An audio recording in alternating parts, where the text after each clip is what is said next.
Good morning, church. Always want to greet you in the beautiful name of our Lord and Savior Jesus Christ. Good to see your beautiful and handsome faces this morning. I will open us with a time of prayer before we carry on with some worship and get into our devotion after that. Let us pray. Lord God, we come to you and we thank you as our living hope, Lord God. We thank you that you are God that is alive and kicking, Lord God, not a dead idol, Lord God, or a fake statue. You are a God that is real, that interacts with us through your word, Lord God. And we thank you that we can see who you are in the pages of our Bibles, Lord God, that we can see your greatness in the beauty of creation, Lord God. And so we thank you that this morning we come together to fellowship, to come around your word, and to give prayer and supplication unto you, Lord God. And so, Lord, we thank you for this time. Pray that you'll bless our time together as brothers and sisters in Christ, as sons and daughters of the King Most High. We pray, Lord, that you bless our time together as we get into your word and pray towards your beautiful, matchless name. In Jesus' name we pray. Amen.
Praise the Lord. For our devotion this morning, if we could all please turn to Philippians chapter 2, verses 17 and 18. Those are the verses we'll be covering today. Philippi matau pulua, whaiupu sfulu fitsu I sfulu valu. We went over verse 16 last week, and now we continue on with verses 17 and 18, where today we discuss the heart of Paul as a spiritual father to the Philippian church. So that's Philippians chapter 2, verses 17 and 18. Philippi matau pulua, whaiupu sfulu fitsu masfulu valu. If I could please have our Samoan readers read out the verse for today. Awhai foi ia, awhai foi e whakamini alo tosu lua o le taulanga, malumalu wenga I lo so whatutua o te oli oli ai. Tātou te oli oli whātasi fo e ma o tōu malava. O lea lava lea ia o tōu oli oli ai. Tātou te oli oli fo e whātasi hā. In the King James Version it reads, Yea, and if I be offered upon the sacrifice and service of your faith, I joy and rejoice with you all. For the same cause also do ye joy and rejoice with me. So far in Philippians, in chapter 1, we discuss how Paul is a very affectionately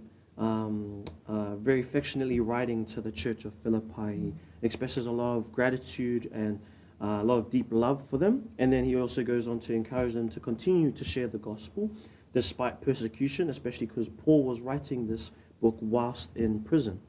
And then we get to chapter 2, where the theme of chapter 2 is humility, to be humble. And we get the charge to be humble in verses 1 to 4. And then once again, we get the beautiful example, the epitome, the greatest example of humility in Jesus Christ in verses 5 to 11, where it talks about how he emptied himself out, where he became a man of no reputation. And then we go on to verses 12 to 16, which we've been going over the last few times, of how we should work out our humility, of how our humility should be seen in our faith, be seen in our walk as Christians. And then towards the end of verse 16 and now verses 17 and 18, we get to the heart of Paul as a spiritual father to the Philippian church. He's heard about them, and he's talked about how amazing church they are, a very loving church. They've even given monetary gifts to support Paul in his travels, and they pray for him often, just as he prays for them often. So they have a very close relationship, similar to a father and his children. And so we get to verse 17, where it says, "Yeah, and if I be offered upon the sacrifice and service of your faith, I joy and rejoice with you all." The words "if I be offered" comes from the Greek word spendo, which is to pour out as a drink offering. And that drink offering is a reference back to the sacrifices that the Jews, that the people of Israel would do back in the times of Moses. And so he's referencing that there. And this drink offering is a sign of joy, which is an overarching theme in the book of Philippians, which is, it's quite hilarious as a man in jail telling his brethren who aren't in jail just yet to be joyful. It seems almost opposite, almost backwards there.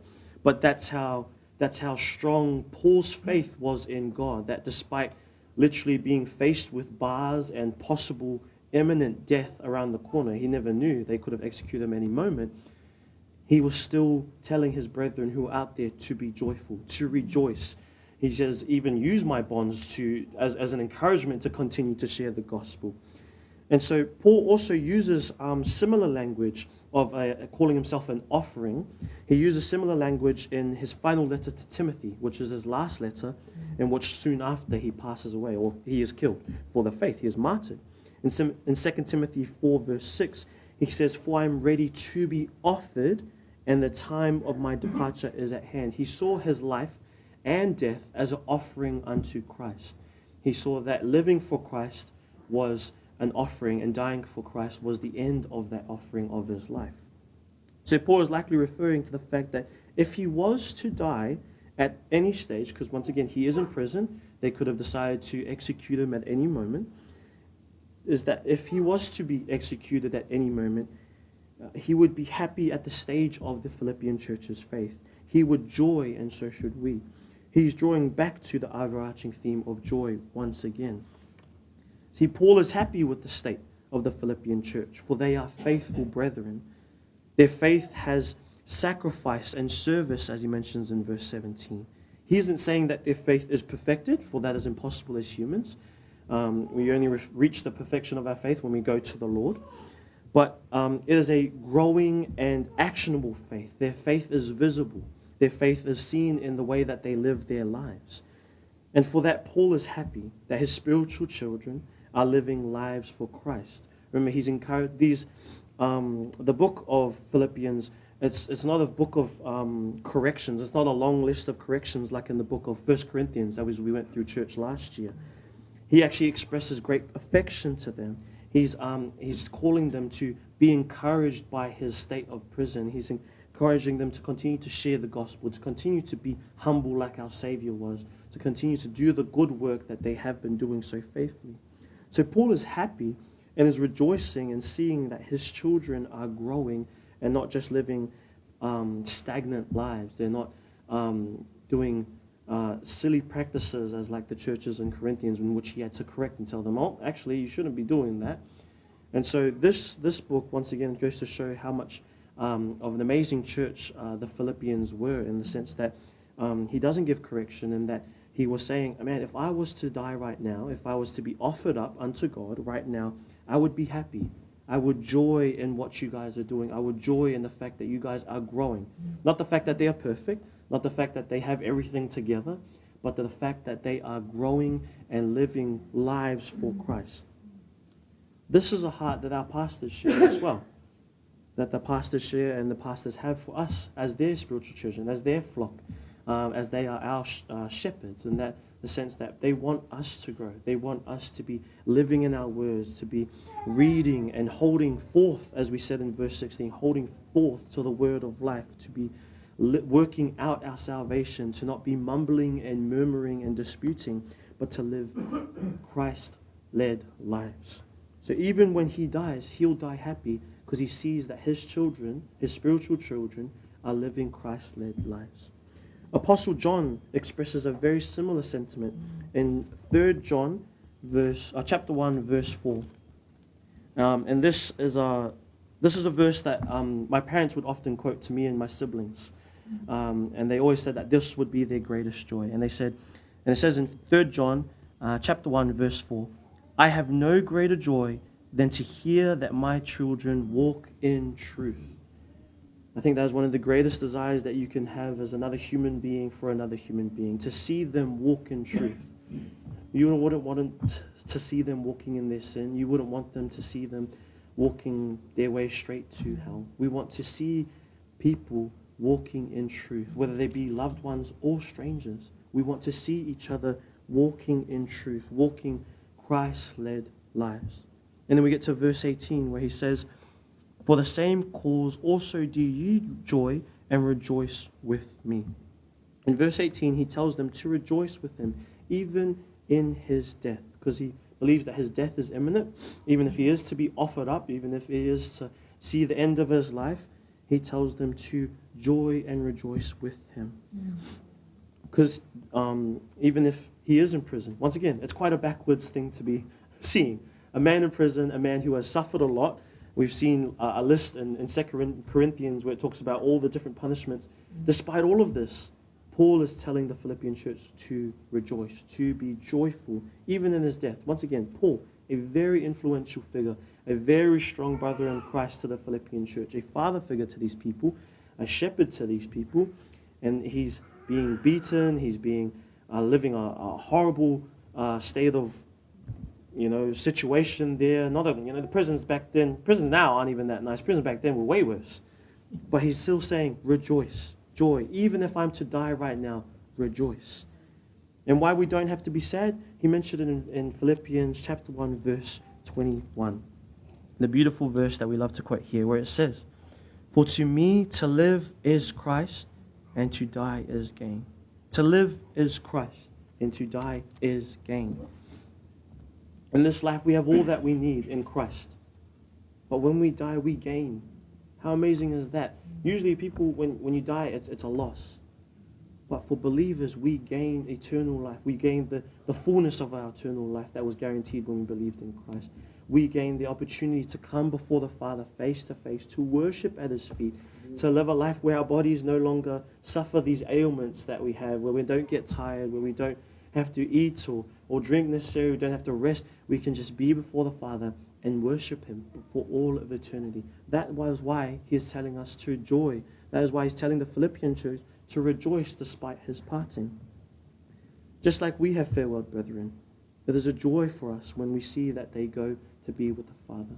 We've had brethren here that have passed and close family members that have passed, but we know that they are with the Lord if they have believed in the sacrifice of Jesus Christ, if they have put their trust and their faith in the fact that Jesus Christ lived a perfect life, died, was buried, and rose again for our sins, that if we believe in him, we may have eternal life. So the departure of brethren, the offering up of our brethren, of our brothers and sisters in Christ, it may be momentarily sad, but we must remember they have gone to be with the Lord, and that when we pass on, we will be with them in the Lord as well.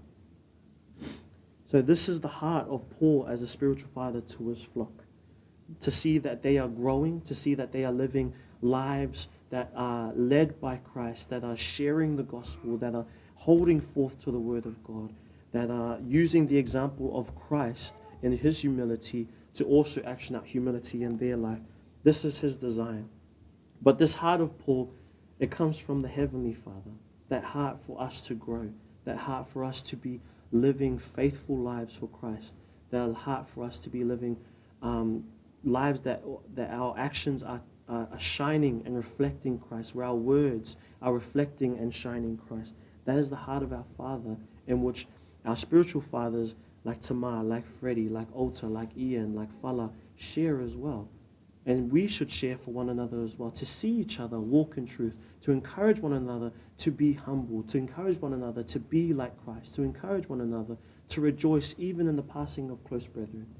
That is the joy that we can have as believers, the joy that we have despite the world not always seeming like it's a nice place. We have the joy of Christ in our lives. So therefore, brethren, we should also have these hearts, to see our brethren go in the Lord, and to rejoice if fellow believers depart from us, for they depart unto glory. That is our devotion for this morning. I'll close this off with a prayer before we carry on with some worship and get into our congregational prayer. Let us pray. Lord God, we thank you for this wonderful words that you have imparted unto us through the letters of Paul to the Philippian church. We thank you, Lord, just for the beauty of your word. Once again, that these words were written somewhat 2,000 years ago, and yet they still apply to us today. We still can draw out such beautiful lessons today, Lord God, even though different times, different people, different language, different context. That's how amazing your word is. That's how your word is eternal, Lord God, that despite the ages, despite the people, it's still applicable, it's still useful, it's still beautiful, Lord God. And so, Lord, we thank you that we see the beautiful heart of Paul, the heart of his, to see his spiritual children go, Lord God, and the heart that we see in our pastors today, Father. And so, Lord, pray that we would continue to honor those hearts, Lord God, and honor the heart that you have for us to grow in our lives, Lord God, to grow in our faith unto you, Lord God, and to live Christ-led lives, Lord God. And so thank you, Lord, for this morning. I pray, Lord, that you continue to bless us in the continuation of our service. In Jesus' name we pray. Amen.